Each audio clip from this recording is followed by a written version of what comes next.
rash and bloody deed is this? A bloody deed. Almost as bad, good mother, as kill a king and marry with his brother. As kill a king? Aye, lady, 'twas my word. Thou wretched, rash, intruding fool, farewell. I took thee for thy better. Take thy fortune. Thou find'st to be too busy is some danger. Leave wringing of your hands, peace sit you down. Let me wring your heart, for so I shall, if it be made of penetrable stuff. If damned custom have not brazened it so, it is proof and bulwark against sense. What have I done that thou darest wag thy tongue with noise so rude against me?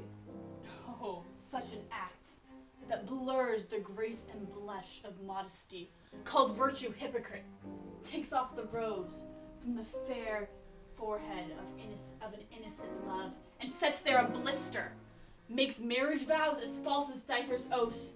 Oh, such a deed! As from the body of contraction plucks the very soul, and sweet religion makes a rhapsody of words, and heaven's faith doth glow.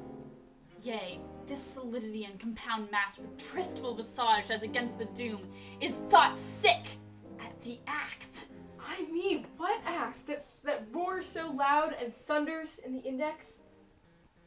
Look here, upon this picture. Look here on this picture, and on this, the counterfeit presentment of two brothers. See what a grace was seated on this brow. Hyperion's curls, the front of Jove himself, and I like Mars to threaten and command, a station like the herald Mercury, new lighted on heaven-kissing hill, a combination in form, indeed. Where every god did seem to set his seal to give the world assurance of a man. This was your husband. Look you now what follows. Ugh. Here is your husband, like a mildewed ear, blasting his wholesome brother. Have you eyes? Could you on this fair moor leave to feed and batten on this moor? Ha! Have you eyes?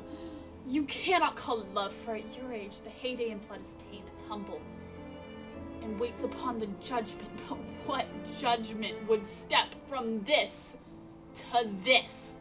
Sense sure you have, else you could not have motion, but sure that sense is aploxed, for madness would not err, but reserved some quantity of choice to serve in such a difference. What devil was it that thus hath cozened you at hoodman's blind?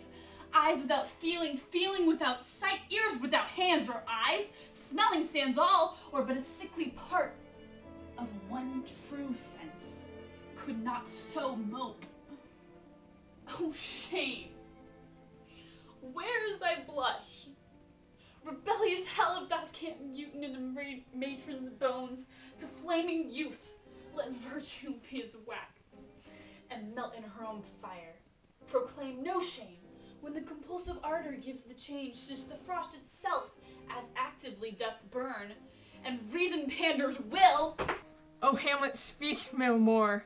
Thou turn'st mine eyes to my very soul, and there I see such black and grain spots as will not leave their tint. Nay, but to live in the rank sweat of an enseamed bed, stewed in corruption, honeying and making love over the nasty sty. Speak to me no more. These words, like daggers, enter mine ears. No more, sweet Hamlet. A murderer and a villain, a slave that is not 20th part the type of your precedent lord, a vice of kings, a person, a cut purse of the empire and the rule.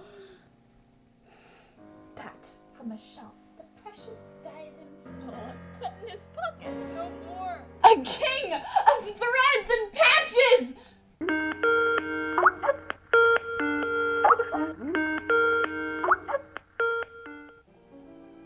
Oh, save me and hurl me o'er with your wings, you heavenly cards. What would your gracious figure? Alas, she's mad.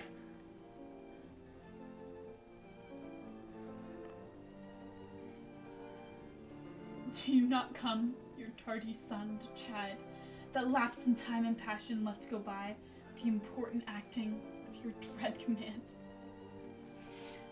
Oh, say. Do not forget, this visitation is but to whet thy almost blunted purpose. But look, amazement on thy mother sits. O step between her and her fighting soul. Conceit in weakest bodies strongest works. Speak to her, Hamlet.